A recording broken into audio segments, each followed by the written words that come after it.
This episode of the Empty Netters podcast is brought to you by our good buddies at LABATT Blue. When you are watching the game, when you're hanging with your friends, and you're thinking to yourself, man, I wish there was a beer brewed with a little bit of Canadian kindness in every sip that could help me entertain my guests. Good news, I have just the beer for you. Go get yourself a LABATT Blue Light right now, and you will realize all the fun you've been missing out on this entire time. It's my favorite beer going, and it's going to be yours too. On today's episode of the Empty Netters podcast, the Florida Panthers are learning exactly who the New York Cockroaches are, and they're getting a taste of their own medicine in losing games in OT. The Dallas Stars even up the series, but didn't look that pretty doing it, I got to admit. And big news for the boys, we got fired.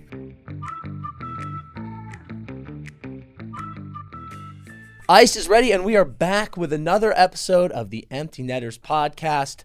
Lots of crazy things going on in the streets right now. Dallas and Edmonton tied up. New York keeps on cockroaching, and we've got a crazy story. Yeah, man. The Unbelievable. Hockey, we're getting that every night joint. Every night, conference final game. Absolutely incredible. You have food poisoning. Oh, I'm ill. I'm quite ill right now, in fact. It's actually a miracle I'm here, to be honest. I can't. I've got to give you some stick taps. The fact that you're here is genuinely mind-blowing. I didn't know a human being could throw up as much as I threw up last night. Anyone that's ever seen Team America World Police, Yeah. we're talking slipping across the bathroom. There's so much puke everywhere. Yeah. And then here I am. Being a hero. Showing up for the people. For the people. I'm proud of you. I know. I it's couldn't not believe good. And I don't feel well. I don't Yeah. feel good at all. But Yeah. we're going to get through it. Let's get right into this episode. Little no bucket warm up. Yeah, our no bucket warm-up today. We usually do our top 5 stories going on in the NHL. There's only one story right now for us. There's a top 1 story. We teased this a little bit last episode. A lot of you astute listeners DM'd us asking what's going on, but basically, and frankly, I want to say before you even get into it, that's why we're going to talk about it. There was just too many. We felt there were too many questions being asked of us that felt unfair to not answer. So we're going to answer it. And at the end of the day, it's not that, nothing bad. Yeah. So we're just going to tell the story. So a little while ago, CP and I were hired by the NHL to host Stanley Cup Central, their NHL YouTube show covering the conference finals. Super pumped to do it. Absolute blast. We went on as guests last year with our boy Johnny Laz, and we were psyched to come in. They asked us to do a bunch of creative for them. We were talking about segments, setups for the show. We implemented a couple of great Empty Netter segments in there, like Beer League Hotline, some fun stuff. Worked with amazing people. Yes. Huge shout out to the producers on that show and everyone at the NHL that we've worked with in the past, with Hat Trick Trivia, with the media tour stuff. And it was great. Fantastic stuff. We got hooked up with our homie Anna Dua, who is going to be our co-host. And last week, as you all know by now, we came to New York, got set up, really excited. On Monday of last week, so a week ago today, we went in and we did our first rehearsal, and it was awesome. Oh, dude, Pierre was on. I mean, Pierre's on every ep if you guys were watching, but Pierre was there. Todd Furman was there. And, we ripped the whole thing. We did a Bruins-Leafs game, which was fun. For the test. Yeah, we did a Bruins-Leafs game for the test, and it was sick. The studio looks awesome. I was so excited to be zipping it around with everybody. All of our ideas for the segments were in the show. It was really great to see it all come to reality and go through that rehearsal and crush it. Everyone was great. So fun. So Tuesday, we had a day off. Wednesday was to be our first day of shooting. We were going to go in at 5 p.m., get ready for the 8 p.m. puck drop, and start the show. On Tuesday night, we got a phone call from our team that apparently the show was in jeopardy for us. Yes. And the story went as... And they're like, you'll know more tomorrow. Yeah. The story went as we were told that this show that we were hosting is funded by the owner of the New York Rangers. And there was a clip from the podcast from about 3 months ago. Yeah. Long before this show was in the works. where there was a rumor circulating, as you all know, and everyone in the hockey world was talking about it. I cannot emphasize that part enough. This isn't something we made up. This is something that was buzzing all across hockey Twitter. Every hockey outlet was talking about it. I mean, wouldn't like, be doing my job if I didn't say something. And it wasn't just podcasts. It was like every pundit was like, we've all heard that rumor, blah, blah, blah. And the rumor was that there was a chance that the Rangers ownership was not going to let Chris Drury use a first-round pick because they wanted their first-round pick at the Sphere. We talked about it just like everyone else talked about it. And the gist of our clip was that would be a shitty thing to do for an owner of a team. You should want your team to win no matter what. Especially when you have a cup team. If you have a team that feels a pick away, the Rangers do, or a player away, don't be afraid to trade that first-round pick and get over the hump. And we said that in the clip. We were like, the Rangers are so good. You have to believe in them. This is 3 months ago. So we wake up Wednesday and we're fired. We have been removed from the show because 3 months ago we talked about a hypothetical that if that happened, that would be a shitty thing for the owner to do. Yep. That didn't even happen. Yep. And we were told, right? We were told that the owner saw that clip and was like, absolutely not. They can't host the show that I pay for because they talked about something that everyone in the hockey world talked about, and I don't like what they said. It was mean. Yeah, it hurt my feelings. Yes. And that's what we were told. Yep. Yeah, exactly. And it was like Dan said, if Dolan is funding the show, then obviously anyone, the producers or the people that we have had such a great time working with, there wasn't much they could do, right? It's not like we got cut off by everybody, and cold shouldered. It was like, dude, we would love to go to bat for you guys. We've had such a blast working on this show with you guys. Just amazing reaction from everyone nothing involved. We can do if Dolan is like, they're out, yeah, then you out. Yeah. So we were just pretty flabbergasted by the whole situation. Total gut punch Wednesday, I will say. That was Wednesday. A total bummer. Like, we were so excited to do the show with all of these amazing people. It was such a blast. And again, can't reiterate enough, everyone in the league and everyone involved was so cool. Yeah. Like, everyone was like, you guys did nothing wrong. This is ridiculous. We're so bummed to not be able to do this. And that's exactly how we felt. We later learned, and again, we're told, but this is what we've been led to believe, is the situation was not that the owner saw this clip. It was that a member of Rangers PR saw the clip, knew that this show was funded by Dolan and MSG Entertainment, and sent the clip to another member in PR, who then put pressure on the people we were working on the show with, being like, we can't even risk Dolan seeing this. Yeah, it was like one of the people that work for Dolan. Yeah, it was shown to that person. Yeah, and that person was like, under no circumstances can these guys host this show, just in case my boss were to ever see this. Instead of being like, hey, let's just delete the clip, move on, let them know. Don't say anything like that moving forward, especially while we're doing the show. And for long-time listeners, by the way, you'll remember that Dan and I were supposed to perform with Frank Ocean at Coachella a year and a half ago, and then inadvertently spilled the beans on Frank's entire show, and all hell broke loose, and we got 1 million calls from Rolling Stone magazine and all this stuff, and then got a cease and desist from Frank's Ocean's own team, threatening lawsuits. And all they said was, take it down. Take the clip down. Yeah. So I was bummed out. Frankly, however it shook out, because I guess we don't know for sure. We've been told two things. Yeah. And one source I trust very much. Yeah. But we've been told two things. But either way, however it shook out, I'm bummed that it wasn't as simple as a take it down, which we've done. Yeah. Anyway. Yeah. You can't risk him seeing it. Watch this. It's off. It's off the internet. Yeah. He can't see it anymore. Yeah. And ultimately, like we said, super bummed to have, not been able to see the show through. Super bummed to not be working with those amazing people that we set all that stuff up with. All those segments and all those ideas are still being used on the show right now every single night, which that's great. Like, I love it because we had a blast doing it. We love working with those people. It's nice to see it going well. It's been such a bummer seeing that a team and this entertainment group is so sensitive and nervous that we talked about a hypothetical 3 months ago that everyone was talking about, and that with the whole situation with the draft at the Sphere and just the sensitivity around it is that intense that they're like, you can't do this show. Yeah, and to reiterate, I love that show, but love it. It's not like this is prime time on ABC. The entire world, the 50 million eyeballs on us. The thing that's crazy, right? And this has been the reaction to everyone in our group, which has been really wonderful, by the way. Like all of the people who have been like, "This is absurd." Sorry, guys.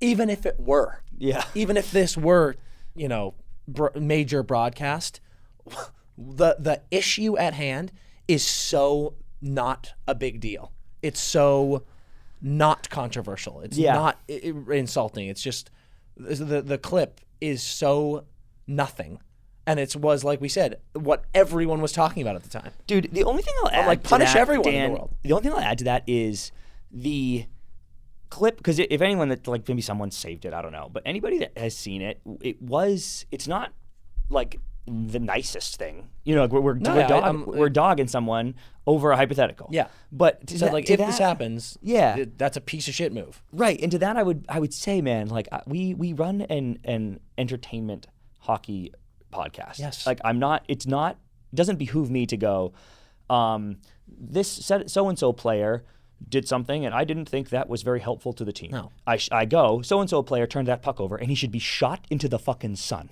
Yeah. Because I'm doing an entertainment hockey podcast. An entertainment comedy hockey podcast. So, like, we have to be hyperbolic and funny. I'm like, come on. And like you said, I want the show to do as well as humanly possible. I swear to God. Like, even through everything. And how many times do we need to say, I absolutely love those people. Yep. So, it's the best. Like you said, it was shitty to watch a ton of stuff go down where it was like we had worked on a bunch of segments together, and we had called in a lot of friends to try to come on the show, and like to see it all kind of fall apart was a bummer. And I guess pretty much the last thing I'll say about it is we have had many, as you can imagine, many conversations before sitting here right now about whether we want to talk about this with our team at Almost Friday, our direct bosses, friends in the league, blah blah blah. Pretty much literally everyone is like, air that out immediately. Yeah. The reason we were even hesitating, the reason we didn't say it last episode is I'm not trying to like scorched earth anybody here. I'm super bummed. I'm not fuming mad at anybody. I can't believe some of the decision making, for sure. Yeah, it's disappointing. Yep. Is the end of the But I'm not scorched earth. I think it came down, for at least for me, I don't want to put words in your mouth, but for me, I wanted to talk about it at the end of the day because it would bum me out. I do this job for the people listening to this right now. And it would bum me out to ever feel like we got to a place where we couldn't talk about stuff truthfully and authentically when the way we do it. Both the way we do it. Both what's happening to us during this journey that you've been on with us and what's happening in the league. Like, I don't ever want to get to a place where if next year they say Don Sweeney's withholding the Bruins' first-round pick, I don't want to go, we can't talk about that on the pod because of how people might feel in the league. Because this is hockey news, and we run a funny, I hope, seriously, I hope so, hockey podcast. Yeah. So I don't ever want to. It occurred to me that if us telling this story does anything negative, because we were weighing the pros and cons. If us telling this story does anything negative, and it's like, now we miss out on opportunities because what? Because I'm not going to apologize for what we said in a clip 3 months ago, which I stand by every word of that clip. Completely agree. So I also will say, I'll add on to that because I agree with everything you said. There's a reason that, or we do this show the way we do it, and we're very passionate about it. I love it, and I love all of you guys so much. And I think we are careful and calculated with what we say, because at the end of the day, I feel like anyone who listens to this show and knows us, it's all love. Like, I just love this game so much. And every time we have a guest come on our show and you hear me go, they're amazing, I absolutely love them, I genuinely mean it. Yep. These are the coolest players the coolest teams, the coolest owners, the coolest employees. I think it's the best league in the world. It's my favorite league in the world. And we have that mentality and that feeling with every episode that we do. And we are careful sometimes with things that we say because it's all respect. I want everyone to know how respected they are. And there's a reason that we've worked with the league so many times. And the reason that we're so lucky to be around the game so many times, because I think people appreciate the way we do it. So for things to go down the way that they did was, like you said, it was just disappointing. Yeah. Not mad at anybody. We're not going scorched earth because we're like, whatever, dude. It's a bummer, but at the end of the day, I love this league and the people we work with just as much. And I hope we work with them a ton more. Absolutely. I hope they go. This was a bummer too, the way they shook out, but all good. Absolutely. And just to be clear, to prove that we're not bitter or anything, it's like, listen, anyone who listens knows that I have been riding the jock of the Rangers for the last 4 months. I've been pumping their tires so much every single night on Twitter.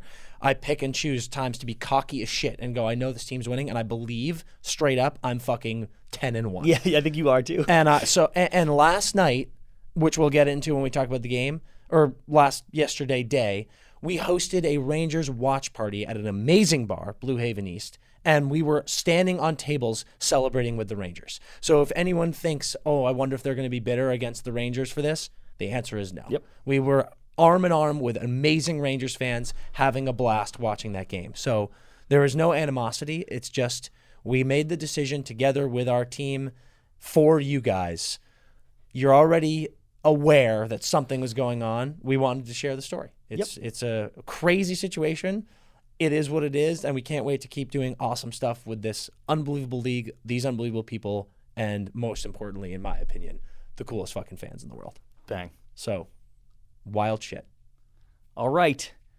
Let's toss that bucket on. Strap on that bucket. Get into some more fun stuff. Let's get into our Bauer hockey hot ice. Taking a quick break from the pod to talk to you guys about the number one name in hockey. That's right, not number 2, not number 3, not number 4, 5, 6, the number one name in hockey, and that is Bauer. And I specifically want to talk to you about Bauer training because I know you're trying to get better. Everybody's trying to get better. Connor McDavid's trying to get better. So here's what you do. You go to bauer.com/training, and you're going to check out all the stuff they have there. They've got the digital reactor dangler, which helps you work on the toeies, the backhand toey, the forehand toey, get you going through the neutral zone with some speed.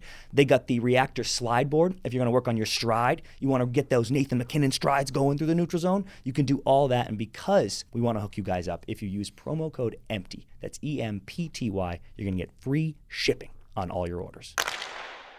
Let's talk about these games. Enough drama, dude. Enough drama. It has been drama season. Yeah, dude, it has been drama. Actually, dude, God, we should have seen this coming. We should have seen it coming. And is this not perfect? This is when you know we're part of it. We're part of the league. It's been drama season. Here we are adding more drama. The twist, dude. Losing road games. We come here to have a 2.5 week gig. Boom, you're gone. Lost home ice. Got to figure it out. Get back to LA. Go to Boston. Record there. Insane. You got to be able to do it on the fly, dude. So that's all we're doing. Stick and move with the drama. Stick and move. Do you want to do stars first? No, I think we got to start. Rangers Panthers was the game yesterday, and then we got a game tonight that you got. By the time you guys are listening, it'll just happen. We'll finish with that one. Okay. Fantastic. Rangers Panthers game 3, circus. Yeah. Circus level stuff. Like you said, Blue Haven East, we hosted a watch party. It was incredible. Tons of people showed out. Shout out to everybody that came and said hi, took pictures with us. Oh, my God. Fantastic energy up in there. Massive shout out to Scott, to Avery. Such a good time. That bar is nails. It was, dude. One of the best smash burgers I've ever had in my life. Yep. And I mean that. Yeah. Also, dude, you go to that place. It is a electric sports bar. Electric. TVs plastering the walls. Memorabilia everywhere. Great vibes. Great tunes. Rangers goals. They got a bubble machine. It is a sports bar. Smash burger. Elite. Wings. Elite. Fries. Elite. Beers on tap. Beers in cans. Elite. Office quotes in the bathroom. Office quotes everywhere. Dude, Alice ordered a summer salad. Oh, yeah. And I was like, we'll see how this is. Yeah. No disrespect, but I was like, we'll see how this is. We're in a sports bar. There was some like sesame dressing on this salad, deliciously, perfectly cooked grilled chicken, avocado in there. It was I'm not kidding, it was one of the better salads I've ever had in my life. God damn. And I was like, what the fuck? Go back right now. This bar's ripping wings and burgers, and also they have elite salads too. I'm truly not gassing this place up because we love them. I'm gassing it up because they deserve it. Yep. The chef apparently is like super intense about all fresh organic food, crafts the menu himself. I mean, good God. Yep. Unbelievable. And then for the Rangers fans there, like they do the shit. They do the cool shit. Obviously, you're getting game audio, but you're getting the Who before they come out. Oh, hell period. yeah. You're getting the goal song. Yep. That shit matters to me as a sports fan. So I couldn't recommend it higher, any Rangers fan in the area. Any sports team specific bar, take notes from Blue Haven East because like they make you feel like you're in MSG, and they do it perfectly. So before the game started, a bunch of people I was with were like, "Hey, hammer, what's the over/under?" I said 5.5. They said, "Hammer the under in this game. Hammer the under." And I said, ooh, not so fast, my friend. No. Not so fast, my friend. This might be Rangers 5-4 win night. And everyone laughed at me, I would say. Oh, yeah. I almost got laughed out of Blue Haven East. And then when it went to 4-4 overtime, and I just was holding up the 5-4 to everybody. Be aware. Be aware. You called it every scoreline. Yeah. Every time you were like, it's going to be 5-4, strap in. When the Rangers went up 4-2, you were like, it's going to be 5-4, so prepare for a comeback. It was the most savant Nostradamus behavior I've ever seen. I was really dialed in last night, I would say. Oh my God, Ziba got hit by that high stick by Barkov. That literally before people reacted, you were like, that was his own stick. Yep. Yeah. I do. I was really dialed in. It was special. Yeah. That's probably why I'm paying for the food poisoning that I got from Shake Shack, I think. But yeah, I had to come down. It takes a physical toll to be that tapped into the universe, dude. So like, be careful next time. I had to be come careful. down. I want to start with this.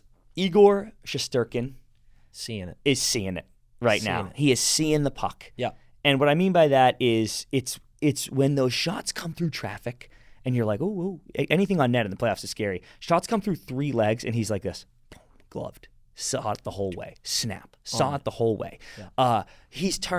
Backdoor pass. Boom. Right in the stomach. Yep. Seeing it, dude. Yep. He's seeing everything. And we were texting with our buddy Sean McDonough, who said something we completely agree with. This is 3-0 Panthers if Igor Shesterkin isn't playing the way he's playing. Yeah. And Bob had a shutout in game one, so I'm not going to get to Bob in a second. But my point is, me especially have been on Shesty a little bit in that I think Rangers fans are boosting him.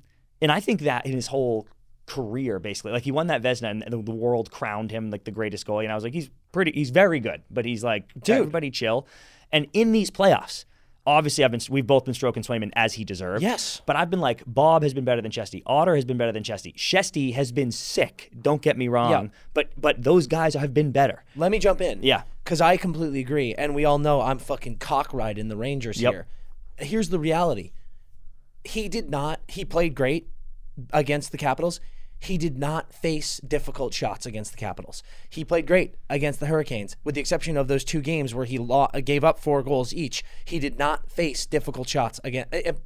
Rangers fans, the passion is real, and I love it. When we did that goalie video, and people were like, "Igor is 1." Yeah, exactly. Guys, Igor being 3 or 4 behind the way that they played so far in rounds 1 and 2, behind Swayman and Bob and Otter, is not a bad thing. Yeah. It's like the 1A, B, 4 C, goalies and D. are playing unconscious. Like, relax. Yeah. He has not faced the scariest chances like these other goalies have. Now he is, and he is performing.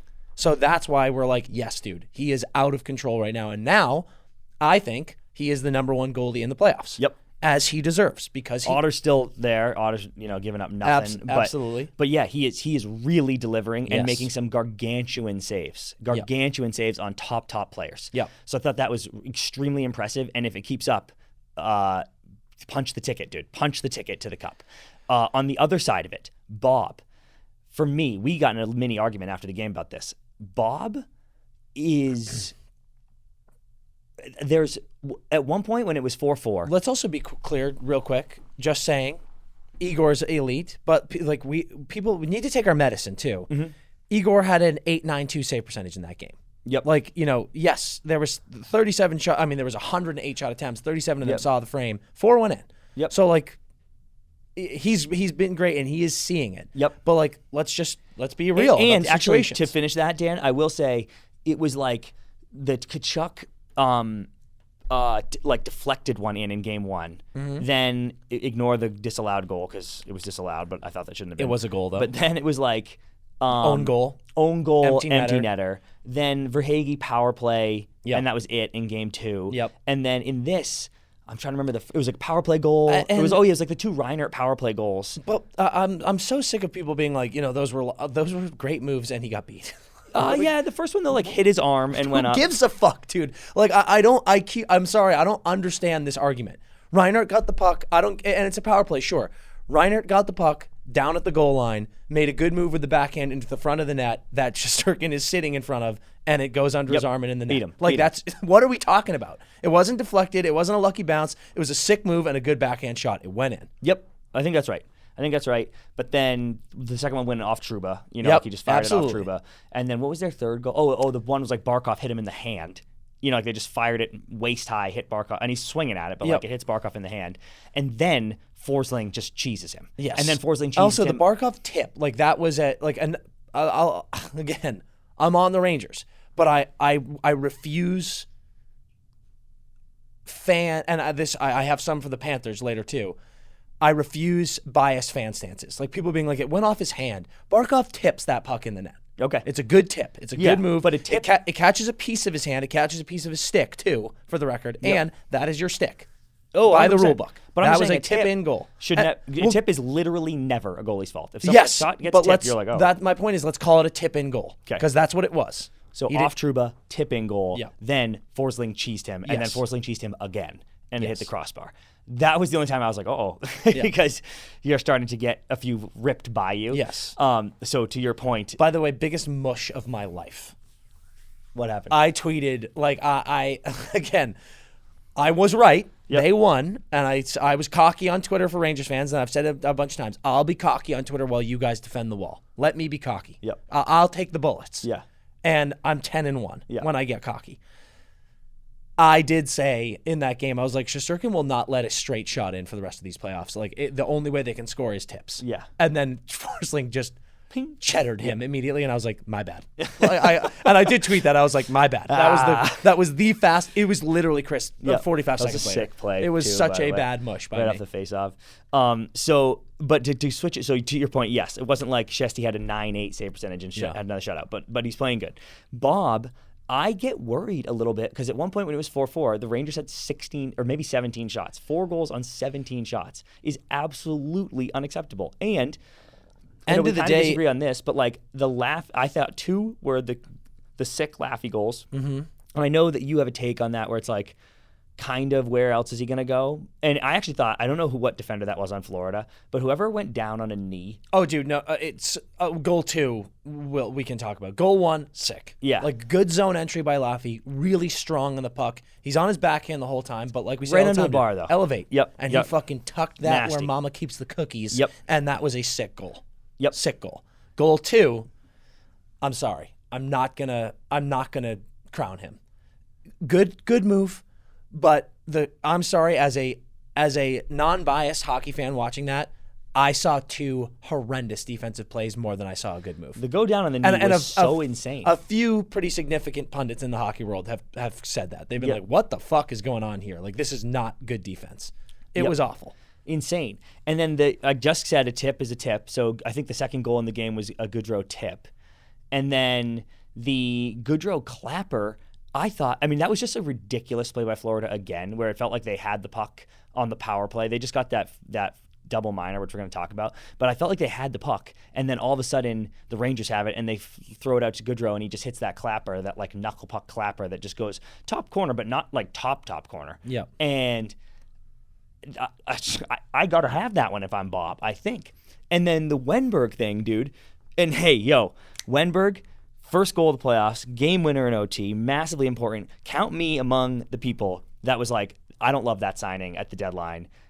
Just doesn't feel like a guy that's going to make a difference for you in the playoffs. Yeah, here you go. And it's similar to a lot of the signings that the Bees have made the last few years where I'm like, well, that's not enough. You didn't quite do enough. Yeah. They bring in Wenberg, and I was like, this isn't it. And he has 0 goals through 2 games of the conference finals. So I was like, told you. But hey, if he scores 1 goal all playoff, OT winner. Pretty good one to do it. Fucking right, dude. Like, that was sick. How he's standing there literally alone, no one Nude. within Butt 10 feet naked, of him, dude. Yeah. is so insane. And again, it's not Bob's fault, it's a tip, but I'm like, another muffin flip to the front of the net, Wenberg tip goal. And I'm like, bro, this is where, I was texting a Panthers buddy, this is where you start to see, if you're the Panthers, you start to see what it is, what Roach life is like, dude. Because it was the greatest shot attempt, not on goal, shot attempt discrepancy in the history of the conference finals. Yeah.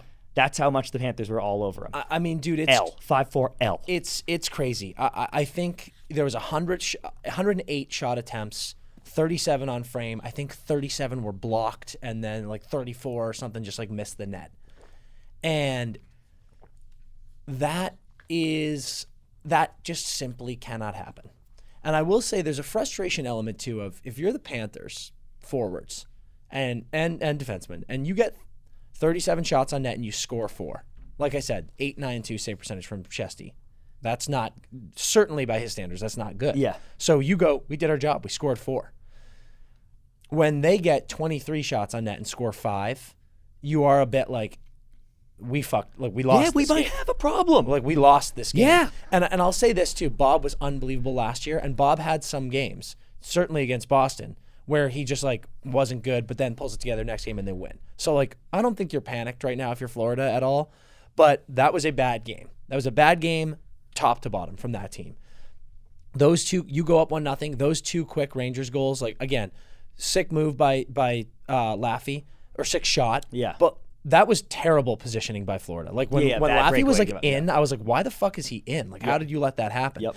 And then listen, Goodrow has stepped up big time. Time. Like he's got 3 goals in 2 games or something like that. I think he's got 6 playoff goals. And he had 4 goals in the regular season. Yeah, like it's insane. And that's one of those things where it's like, to win a cup, That's what you need. other guys need to step up. Mika and Brett are a little quiet right now. And look at that. Laffy and Goodrow are stepping picking up them big up. time. That's amazing. But if you're Florida, you're like, we cannot be getting fucking scored on by this guy. And that's no disrespect. Yeah. Like that's what any team would think against a bottom 6 guy. Good day for Barclay Goodrow, bad day for the New York Rangers if he's your best player. Yeah, but at the same time, they're winning. So it's like, fucking A. But this is the shit we've been talking about, dude. This team is the team of destiny stuff starting to feel real. Hell yeah. Dude. And the whole cockroach thing, some of the Rangers fans who don't get it, and then they ask questions and I explain it, they're like, oh, I kind of love that. Yep. You can't deny it anymore. I mean, I had a friend who was butthurt at me about the cockroach nickname, and then literally last night he was like, dude, this team just won't go away. And I go, I literally sent a cockroach, and he goes, oh my God, I get it. And I was like, you're an idiot for not getting it, but like, dude, this team, they are a bunch of cockroaches. And to quote Laz, our boy, they are officially now in round 3. They are very much adopting this identity of they're very comfortable being uncomfortable. Yep. They go down, and we didn't see it really much. We didn't see it at all really in the Capital series, but we saw it a couple times in Carolina, certainly in Game 6. Yeah. They go down, it looks like they're dead, and they're like, we're okay. You can see it on the bench. They're like, we're okay. It was interesting in Game 1 when they were down, and they had that. They were like, we're okay, but Florida was like, we don't care that you're okay. We're going to kill you. Dude, Florida, best third period team in the league. They're like plus 36. Yeah. Like and they we are saw it dominant in the third period. And we saw it in Game 3. But this is a mess. I mean, how much more stroke-offs can I give the Rangers? Like, I love the way this team is playing, and it's amazing. It's like really cool to see this team so unfazed. To switch it to Florida now, you're now in trouble. Yeah, You were not in trouble after Game 2. We can go back and forth with this, and I thought Florida won that game in Game 2. I thought they were the better team. There were waves, absolutely, certainly overtime. Yep. Rangers won that overtime. That's why they won. Yeah, but it feels tough because in Game 3, the Panthers fucking won that overtime. Like I was watching that game being like, this is insane. Yep. The Panthers are controlling everything, so it just felt like how Game 2 went. I was like, they're probably going to get this, and then out of nowhere, bang. Yep. Wenberg. Standing by himself. Rangers, nude. Yeah. So Panthers, you're officially in trouble because this identity of the Rangers being comfortably uncomfortable, being cockroaches, just clawing back. You can't let them get into that groove, and they are officially in that groove. And I'll add just on top of that, please. We were talking to Lass. I was talking to him about something that Kreider had the other day, and he was like, this is just so fun. And he's talking as a fan, but he's like, this is just so fun. Like this run has been so fun. Yes. And the Rangers now, not just now, but the Rangers players are just having fun. Yeah. Like they are out there being like, This is epic. 4-0 in overtime. Little taste of your own medicine, Florida, from last year when they couldn't fucking lose an OT. Yeah. 4-0 in overtime. Crazy comebacks. Blowing leads and then winning anyway. Like, it is just, they are having a fucking blast. Whereas Florida now is like, this is not fun at all. We better fucking wake up because we are going to the finals. We know we are. And I'm like, okay, well, you're having a bad time. Yes. And to add on to that, and again, obviously, with the I don't need to keep saying this, but like obviously I'm riding the Rangers, but truly I am Switzerland here. I was not born and raised a Rangers fan or a Florida fan. I really love this Rangers team. As you know, I tweeted it after Boston lost to them. I tweeted, I don't get the hate. I love this Florida Panthers team. I am Switzerland, and with that I'm saying Florida feels like that extra, Chris, because I think Florida has been the better team. I really do. So you're down 2-1. And I think you've been the better team. You were certainly the better team in Game 3, and you let it get out of control. I mean, when that game, those 2 quick goals, bad goals to give up, in my opinion. And then to go down 4-2, I was like, you guys are assholes. And I tweeted, I was like, you guys are playing like fucking assholes. And they know it. So they are in a big, obviously you can't go down 3-1. You cannot lose this next game. You absolutely cannot, and I think they have to win the next 2. If they want a chance at winning this, I think they have to win the next 2. So, we'll see, but it's like they are having a bad time. Bad time. And I also, man, I want to say I called this out a little bit. I should have been more vocal, but there was so much shit before this series. Sometimes I feel like there's trends, and then every pundit just gets their paws on it and is like, well, let's just say this. And it was like, the Rangers have to win the power special teams. Yeah. And 5-on-5, they lost 5-on-5 to the Canes, and if they don't win 5-on-5, and I'm like, dude, the Rangers are dominating 5-on-5 right now. Their power play hasn't even scored yet, I don't think. They didn't. Yeah, and like the Canes have 2 power play goals last night. Power play goal in Game 2. Like the Canes, the Panthers. The Panthers are the ones eating on the power play and haven't done jack shit against this Rangers team 5-on-5. So it was like, thank God that Forsling goal went in, because I was like, finally, dude. Like, you guys are finally. So, something to keep an eye on. The last thing I want to talk about in this Rangers game. I have a few things. Okay, go. No, but you say yours, because it might be the same, but there are a few things that I want to bring Mine should be last, because it's not relevant to gameplay. Okay, well, I have 2 specifics of this game, and then one that I thought of in the game that I want to make a rule. Oh, great. Let's talk about the Trouba elbow. Oh, okay, yeah. Was this yours? Yeah. Actually, all right, before we get to the Trouba elbow, I want to talk about the Trouba situation. The NHL needs to change. That needs to be 5-on-3. Dude, I'm going to be a dramatic DP right now and hyperbolic. That is the stupidest fucking rule I have ever seen in my fucking life. In my fucking life, Chris. I was appalled. And that's a hand up. I didn't know that rule. I was appalled at that situation. And I'll tell you what, people who were like, on Twitter, I was like, in what fucking world is that not 5-on-3? That needs to be changed right fucking now. And someone was like, well, someone would have to serve the bench minor. And I'm like, so fucking what? That should be part of the rule. Yep. When a goalie takes a penalty, someone serves the bench minor. Like, who gives a shit that that's the circumstance? If you are so out of control that you take a penalty and then during the delayed penalty you take another penalty, that is 2 penalties. That's not a 4-minute. Oh yeah, it's 5-on-4. That is bullshit, dude. I could not agree more. And I know no one could say we're anti-Rangers at this point, but if anyone gets mad at me, I would say the same thing. If anyone on Florida had done it, if anyone at Boston had done it, dude, everyone in that bar who are all Rangers fans were like this. That should be 5-on-3. If I have a delayed penalty and then you fucking 2-hand somebody, we're 5-on-3, and then you go to the box. It is baffling. I'm with you. I didn't know that rule. It is baffling that I could commit. How many penalties could I commit, Dan? What if I 2-handed somebody? I have a delay, and then I 2-hand someone again, and then 2-hand someone again, and then 2-hand someone, and then finally they touch it. They just 5-on-4 for 8 minutes. Literally 8 minutes. They go like this. 5-on-4 for 8 minutes. Dude, it is. I'm blown away, and I would love to hear anyone try to give me an ounce of logic into why that should be 5-on-4, because I would just sit there and nod and I'd go like this. Literally none of it makes sense. It's 2 penalties, different penalties. It's not the same action. It's 2 separate penalties. That is 5-on-3. I could not believe it. So I'm glad we agree, because we can move on. But that was ridiculous. That's one of the worst rules I've ever seen, and frankly, in the game. So fucking lucky, because gotta be honest, looking at the way the power play was going, that would have led to multiple goals, I think, if that was 5-on-3. And the Rangers scored on the 5-on-4. Yes. So I'm like, Holy shit, dude. Like, you lucked out so hard. Imagine Dude, if that's I just literally a went correctly 5-on-3. I went to pick up a beer. This is how fast it happened. I went to pick up a beer, and I looked up, and the Rangers were scoring, and I go, did they just fucking score 5-on-3? And then I saw it was 5-on-4, and I was like, wait, what the fuck's going on? There was so much happening in that moment. I was like, because what is happening right now? I feel like I'm going to spin off this planet. Yeah. Dude, ridiculous. Now let's talk about the elbow. Yep. Troop. First of all, what a great captain he has been. A lot of people asking questions. That boy is a captain. Hell yeah. That boy should have also been suspended from that game.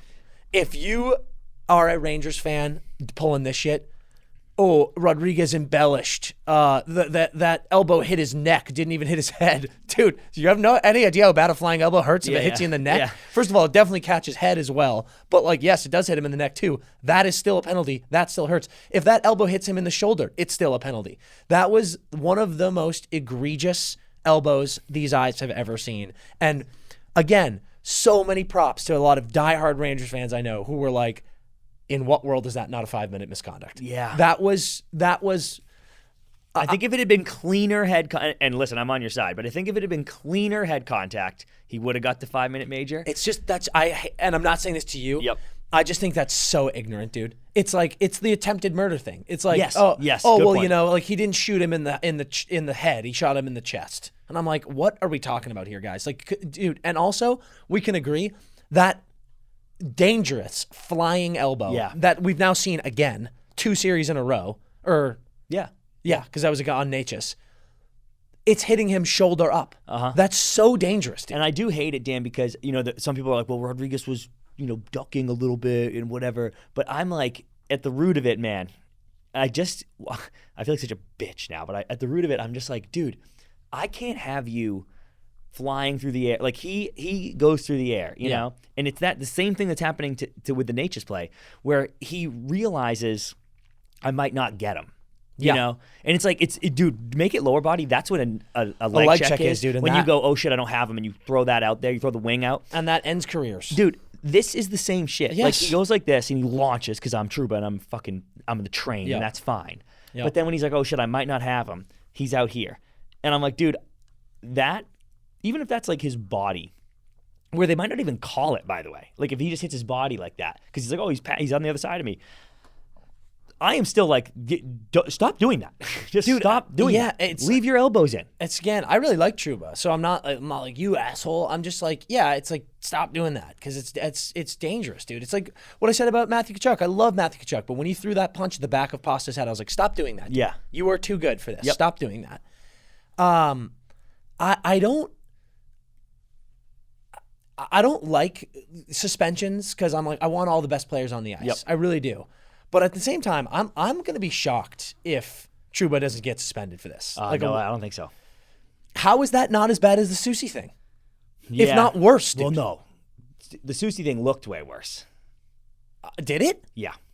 Dude, I think you're being ridiculous. Dude, that looked horrible. Yes, it did look horrible. That, I was like, oh. You don't think that Trouba elbow looked horrible? It looked crazy, but the result wasn't as horrible. It's okay. The Trouba thing, I actually think is so worse. Sick of this. Like, oh, he hit him in the fucking throat. That's not as bad as hitting him in the jaw. Yeah. Grow up, dude.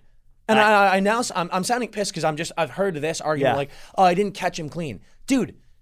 Imagine if a player like this two-handed a player in the fucking head. It's not the same thing at all. I know that. But imagine if someone did that and whiffed their head and you'd be like this. He shouldn't get suspended for that. That's the same thing that what you're saying. It is. Kind of. Dude, it is not. PK Subban said it perfectly on the ESPN broadcast. That is not a hockey play. Oh, God, at all, dude. Then that's a suspension. It's not a hockey play that is dangerous as fuck, and he does make contact with his neck and head. Maybe not clean head, but he makes contact with his neck.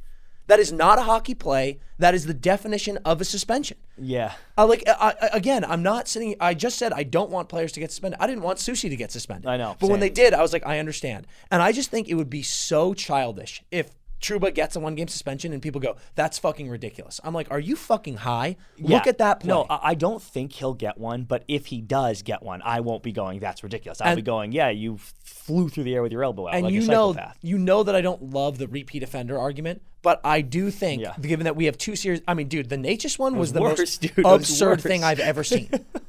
So now we have 2 series in a row where he is thrown egregious, dangerous elbows. This one did clock someone in the head. And I love how people go, he was out there, Rodriguez was out there for the power play. And I go, yeah, dude, he laid on the ice assessing himself for 5 minutes, and then there was a TV timeout. Yeah. And then he's back on the ice. Yes, that's enough time to recover. And thank God he's not hurt, you fucking assholes. People are like, I wish he was knocked out and out of the series. It's not a flop. That was I'm sure Rodriguez was stunned more than anything. Like, what the fuck did you just do to me? So, again, I don't want him to get suspended, but if he did, all I'm saying is if he did, I would understand. Because, dude, that was absurd. Yes, it was. It was absurd. And it's now 2 series in a row. And if you're defending it, you are a fucking homer. Yeah. You are a homer. And I respect it, but like, know that you are not logical. Dude, if you were defending that play. Trouba's mom is like, that was fine. It's like, dude, let's grow up here. What's your rule? What's your rule change? Okay, I'll be quick with this. That's fine. I don't think it should be icing if a goalie does it. Oh, there's a play. Cool. Bob got the puck, and there was a play it was like a quick situation, and he saw it, and he saw someone streaking, and he tossed one up. Great sauce, little too much on it, and it was icing. And I was like, interesting. That'd be kind of a cool rule. Because wouldn't it be sick if you're hemmed in and there's a situation where the goalie gets it? And I'd be like, this ice it. You could even like pass it, dude. If you're in the corner, getting like when there's like 4 dudes like jamming in there and like whatever, and you like little shoulder check, you see the goalie, and you just go knock it into the trapezoid. He comes out and ices it. Yeah. You know what I was kind of thinking of it was it's like in soccer when you can head the ball or like knee any part not back to the goalie, your feet back to the goalie. Kind of feels like that. It's like if a defenseman, if you're hemmed in and there's a situation where the goalie is free and you just go and then they dump it down. Like I'm like, dude, high IQ play. I love this. I think it'd be kind of cool. I love this. Also, Shane Haney texted us during the game. Would lead to some more goalie goals maybe. Yeah. Well, I don't know if the goalie pulled that time, but more goalie assists, certainly. Yeah. Shane Haney texted us during the game and we've talked about this, I think, but he said that scoring a shorty should end the penalty. And I actually love that so much. I know it's so rugged, but it's like shorties are so embarrassing to me that if you give up a shorthanded goal, the penalty is over. And thanks for coming out, you fucking clowns. Honestly, I agree. Like that, it is so, God, the feeling too is just so bad. Yeah, it's fucking awful. So bad. That's all I got. All right, next series. Yeah. Stars, Oilers.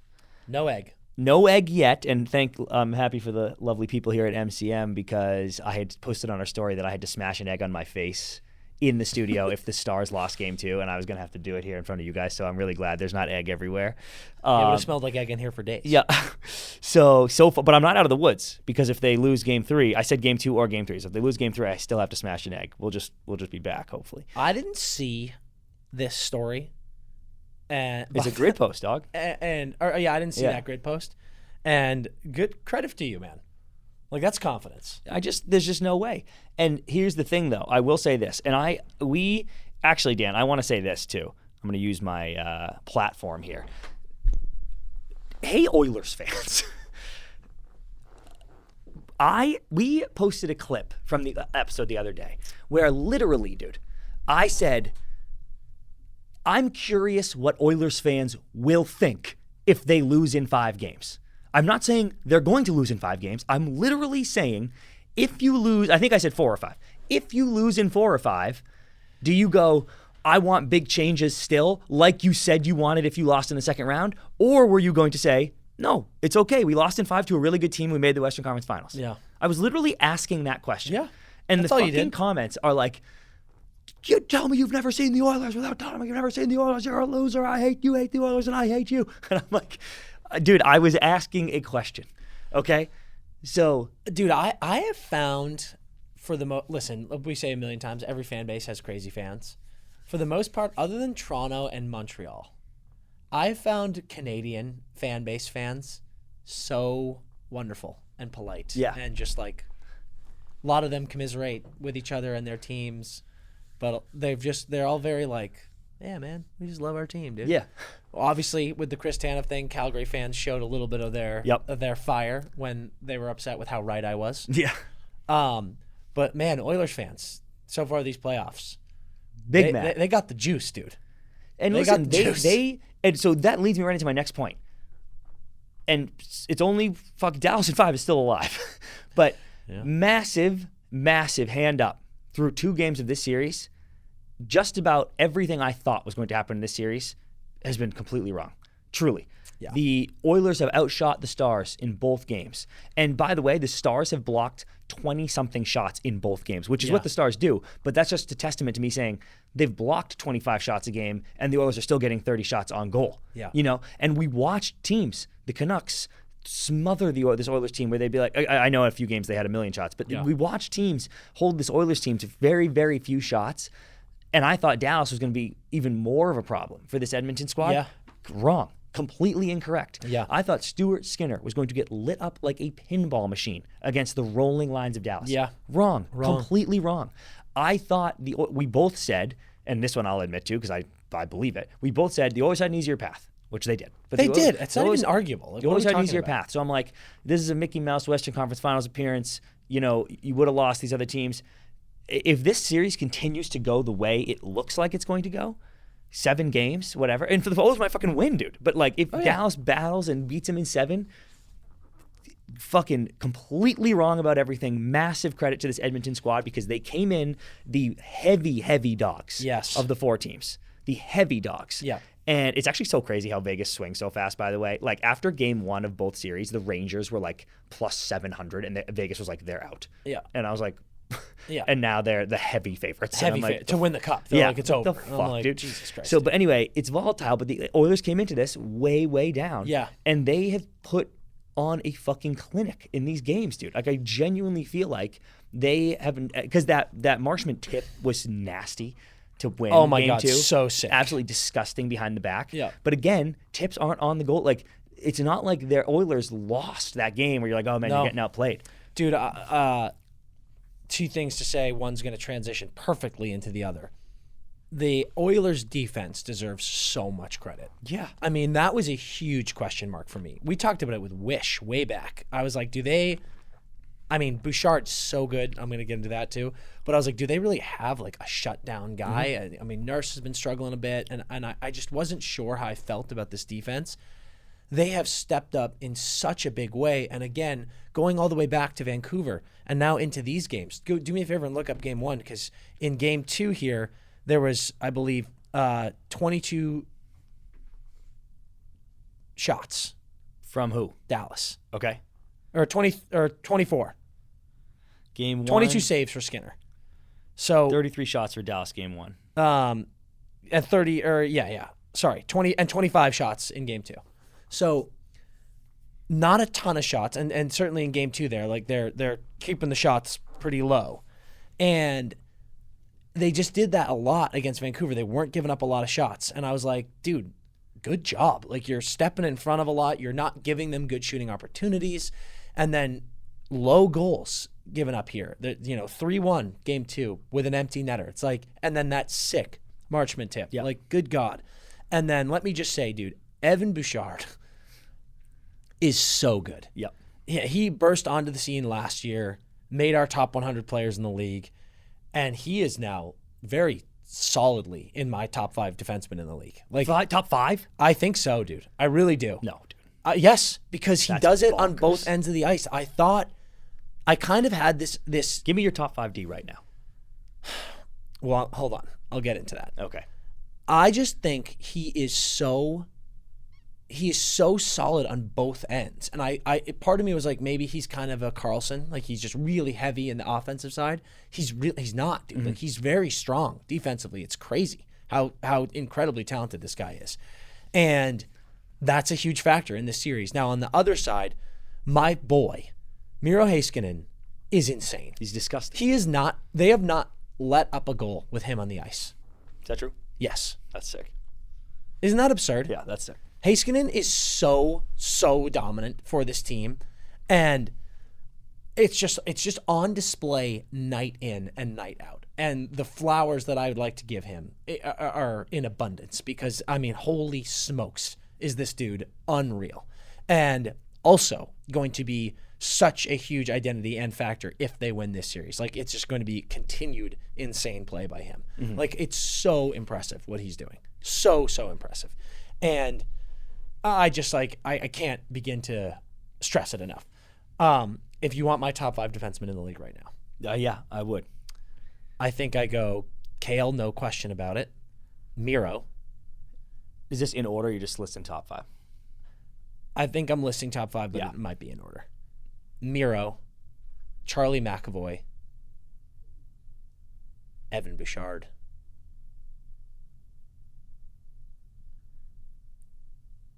and then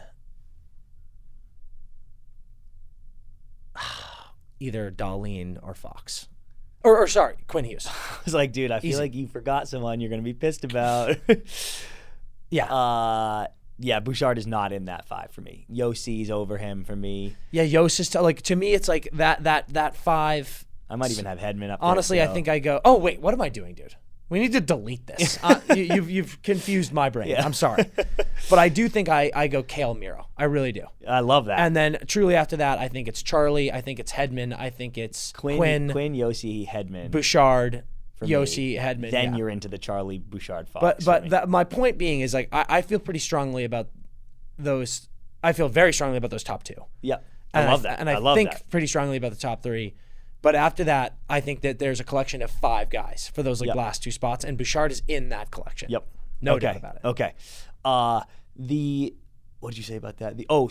In terms of Dallas D and Miro not giving him any goals, Otter has still been awesome. 3 goals, 1 goal, and that was OT. Connor sitting by himself. Otter's been playing great. I think that has been slightly slept on. I was obviously picking the Stars to win comfortably, but that Edmonton team is a high-flying offensive team. That's what they do. Yeah. And the only way, if you're telling me that the Oilers are going to average 2 goals a game in this series, they are going to lose, in my opinion. So Otter and that Dallas D has certainly done their job, even though I don't think the games 1 and 2 went how they hoped. They obviously wanted to win both, but I don't even think game 2 was as comfortable as they hoped, because that's a fucking must-win game. Yeah. I always say that when a team's in must-win, if you sneak by them, like even if the Panthers had won game 3, I was like, you need to pummel them in this game because it's that important, Or I guess we get game 4 as a better comp for that for the Panthers. Like if the Panthers beat the Rangers in OT in game 4, I'm like, you're in trouble, dog. Yeah. But that's how I felt about Dallas game 2. You absolutely cannot lose that game at home, and they kind of snuck by them. If the Oilers, and I now think, and I didn't think this leading into it, if the Oilers get a split at home, I think they're fine. Because normally I would have said they're like, we need both. We need to step on this throat here because they're better than us, and we gotta be up 3-1. Now I'm like, dude, if you get 2-2 out of this, you're like, whatever, dude. We can fucking beat them anywhere, anytime. So, and that fucking crowd is going to be insane. So I'm excited to see that. The one thing I thought was interesting, both donuts on the power play, both teams. Donut, sprinkled, glazed. Dallas, Kreller. No, dude. There's no circle in that, dude. Yeah, true. I need the circle. The Chocolate frosted. chocolate frosted. Nice. Dallas is like, they had a bad game 1. They're like 0 for 5. So they're like 0 for 6, 0 for 7. The Oilers, I think, are over 3, 4 maybe. And that is scary to me if you're Dallas, because you know what that power play is capable of. And then I thought, too, Knobloch made some interesting comments. Did you see his very poised press conference where he was like, I don't love that the calls tighten up in the playoffs because our power play is such a weapon. And he's not wrong about that, about either sentiment. The power play is a weapon and the calls do tighten up. It must be weird. I think I tweeted the other day, I was like, it must be so awesome being an Oilers fan when you go on the power play. Yeah, you said And it must be weird being a ref calling a penalty on the opposing team and being like, sorry, I gave them a goal. Yeah. It was interesting to me because he says that, and I'm like, I feel like you see that in the NBA all the time, where it's these guys that get all their points because they get to the line. James Harden, he's like, I score 25 free throws a game. And then you get to the playoffs, and they call less fouls, and then everyone's like, oh, how come Harden disappeared? And I'm like, because he lives off the special teams. Yeah. And I've kind of felt that way about the Oilers. Like, I hear Knobloch's comments, but I'm like, that's life, dog. Like, we don't call as many penalties in the playoffs. Yeah, like, of course it should be tighter. Yeah, it's not specific to this year. That happens every year, right? The calls get a little tighter. Yeah. And you got to be ready for that. So I think that's a great point. I agree. And he's like, well, we rely on our power play so much. And I'm like, well, that's the flaw. That is a flaw of the squad, Yeah. So, and it's obviously extra frustrating because they haven't scored one yet, but that'll be really scary. I was interested to see that comment, see if the refs go the other way. And because Dallas, heavy advantage so far in Dallas, interested to see if the Oilers have way more power play opportunities in Canada. Yeah. I am in a pretzel about that series. Me too. If I you thought. actually asked me to predict the game tonight, I have fucking no idea. Yeah, I just thought that Dallas really had the edge across the board, and these games have felt insanely tight, both games. So, to me, more than anything, it's just a ton of credit to the Oilers. I think the Oilers are way better than a lot of us think, and that's a hand up apology. Apologies. I hope you can accept them because I'm very impressed with this Oilers team. I agree. I couldn't predict this. Dude, they came out in first period of game 2, again, in a must-win game for Dallas. First period, Oilers outshoot them like 16-4. Yeah. And I'm like, if you were Dallas in that locker room and you're sitting there with the boys and DeBoer and Pav and every leader in that locker room is going, fucking if you're the Oilers, dude, you're going like this. If I'm an Oilers fan, I'm like, let's just weather this first period. Dallas is going to be coming out fucking pants on fire. Just weather the first period, and then we're in a game. To come out and bitch slap the Stars in the first period of a must-win game in Dallas, I was like, dude, this is over. This is a joke. Someone got mad at us for saying that they were shit pumping. I was like, the Oilers are shit pumping Dallas right now, and someone's like, it's 1-1. Yeah. And I was like, do you They had a watch goal the on game, 2 dude? shots, Like, yeah. do you watch the game and tell me you don't think that they were beating the shit out of them in that period? Like, Absolutely they were. insane. So, yeah, like in Dallas, this is a good one, though, because Dallas, as the millions of comments hit us up, they are like undefeated in these games 3-4 on the road. Yeah. All yeah, playoffs. yeah. So it's like talk about comfortable being uncomfortable. They're fine. They don't give a shit. And they that they're lose going game into, 1 every fucking series. They don't care that and they're going just into go, Edmonton. They're just like, let's just go win on the road. It's crazy. But it's a dangerous game to play, though. So we'll see about that. Crazy stuff. So we've got game 3, Dallas-Edmonton tonight. Couldn't predict it, Yep. but it's going to be a wild one. All right, squad. By now, you know that we have teamed up all season long with BetMGM. It is without a doubt the best sports betting app in the game. It's so easy to use. It's got an amazing interface. And if you use promo code NETTERS right now to get signed up, we've got tons of great stuff for you. The number one being, you're going to get $1,500 to bet with. You can bet anything you want. We are in the thick of baseball season. We've got NHL and NBA playoffs going right now. We've got tennis. We've got golf. We've got WNBA action. There's so much going on, and you can bet on all of it. And if you bet up to $1,500, here's the thing. If you lose all of that, they give it right back to you. What more could you want? BetMGM has the best situations going. They've got all the fun parlays you want, everything that you can build. They've got tokens up to 33% parlay boosters. BetMGM is hooking you up. Get into the game right now. We're posting our picks all the time, every single night with all these NHL games. CP called a 5-4 Rangers win the other night. I mean, come on. That's unbelievable stuff right there. So you got to get on board. You got to use that promo code NETTERS when you get signed up. BetMGM is the best thing to do. And right now, we've got all the action. So join in with us as soon as possible. Gambling problem? Call 1-800-GAMBLER. Available in the U.S. Call 877-8-HOPE-NY or text HOPE-NY 467-369 in New York. Call 1-800-327-5050 in Massachusetts. 21 plus only. Please gamble responsibly. Call 1-800-NEXT-STEP in Arizona. 1-800-BETS-OFF in Iowa. 1-800-981-0023 in Puerto Rico. Or visit www.1800gambler.net in West Virginia. First bet offer for new customers only. Subject to eligibility requirements. Bonus bets are non-withdrawable. In partnership with Kansas Crossing Casino and Hotel. See BetMGM.com for terms. U.S. promotional offers not available in New York, Nevada, North Carolina, Ontario, or Puerto Rico. What was your saucy prediction My saucy prediction would be that Otter would let in 1 or less goals in game 1. in game 1? And that was wrong. That was incorrect. He gave up 3. Yep. So I'm going to have to eat on the story this week. My saucy prediction was that Matthew Tkachuk would have 3 goals through 3 games of the Eastern Conference Finals. He scored in his first game. Started off hot. And I knew I had it. Yeah. And then obvious L yet again. Before we give our saucy predictions, can I do an emergency tantrum? Oh, sure. Yeah. I just don't want to wait Yeah. because I know I'm going to have another one. My emergency tantrum, my temper tantrum. I would like to come to the defense of Matthew Tkachuk for a brief moment. Oh. There was a scrum in game 2, I believe. Yeah, scrum in front of the net. And Matthew Tkachuk folded Vincent Trocheck like a fucking lawn chair. And we pointed that out. And some angry Rangers fans came to Trocheck's defense, and they said, typical Matthew Tkachuk, fucking pussy. What a loser. Picking on a scorer. Yeah. Picking on a top 6 guy. Just like they said with Pasta. Yep.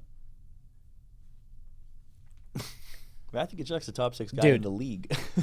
It's truly one of the craziest things I've ever seen, and I would just like to read a couple things to you. Yeah, please. There are a lot of people who hate Matthew Tkachuk. A lot of people who call him a rat say me. they can't stand him, and they are like, oh, yeah, I know he's one of those guys. He's like Brad Marchand. If he's on your team, you love him, but he's a piece of shit and you hate him otherwise. If you feel that way, that is fine. Those who say typical Matthew Tkachuk with the guys he picks to fight, if you're a Bruins fan, and after that pasta fight, you were going, Matthew Tkachuk's a bitch, he should fight Pat Maroon. If you're a Rangers fan, and you're going, Matthew Tkachuk's a bitch, he should fight Matt Rempe, I'm here to call you a silly goose. Yeah. Because that is one of the dumbest things I've ever heard in my life. Matthew Tkachuk in the last 3 years has had 104 points in 82 games, 109 points in 79 games, and 88 points in 80 games in a season after he broke his sternum in the Stanley Cup final. Matthew Tkachuk is a top 10 player in the NHL easily. Oh my God. And I think it's higher. But if you don't acknowledge that or know that, you need to get a grip and you need to start watching more Matthew Tkachuk games. We're in the playoffs here. If it were regular season and there were situations like that, maybe. And if you think Matthew Tkachuk is a loser for not taking himself off the ice for 5 minutes, and the trade-off is Matt Rempe off the ice for 5 minutes or Pat Maroon off the ice for 5 minutes, you need to understand this game. Matthew Tkachuk is a top 2 player on the ice any given night in this series, in the last series, and so on. He is a top 6 forward. If he's going to get in a fight, if he's going to pick on someone, it has to be someone of equal caliber. That's how fights work. It should work in general, but that's how they certainly work in the playoffs. You are not going to go, I'm going to take myself off the ice for one of their grinders. Yeah. That doesn't make sense. It's not a fair trade-off. So fans, I'm begging you, please stop saying that. Please drop that stupid stance and argument, especially in the playoffs, because it doesn't make sense. You need to put some respect on Matthew Tkachuk's name with what he does on the ice and his output and how important he is to his team. If you think he should be fighting any of these grinder type guys, you're so wrong. So please stop. Yep. That's my tantrum. It just needed to be said. Fantastic. Let's go into our Saucy Predictions and wrap this thing up. I got Chris Kreider. Love. 2 Love. power play, specifically, goals. Love. In Game 4. 2 of them. Damn. You're in trouble, Panthers, if that comes true. 2 power play goals in Game 4. Okay. My Saucy prediction is that Connor McDavid will have 4 points in the next 2 games. 4 points. Wait, next 2 games? Yes. Dude. He had 0 points last game. 2 games? Yes, dude. 5 Look at how low scoring these games are. 5 points. Come on. 5. Come on. You did 5. this. First of all, I don't think you're allowed to interject in my Saucy predictions anymore. You screwed me on the Game 7s, which I predicted right. 5. No. Last time you did this to me with 4. Or one game. No. 4 points in 1 game. No. 4 points in 2 games. It is accepted. No. The Rangers are on a path to glory, as it is written. That is it for us. This episode of the Empty Netters podcast. Hope you enjoyed the drama at the top. Been a crazy week, but been a fun week. So happy to be here in New York doing that amazing watch party. Huge shout out to Blue Haven East again. Huge shout out to this place. You guys are the best for hosting us. This has been a blast. Unbelievable stuff. We keep rolling in the conference finals. And until then, skate hard.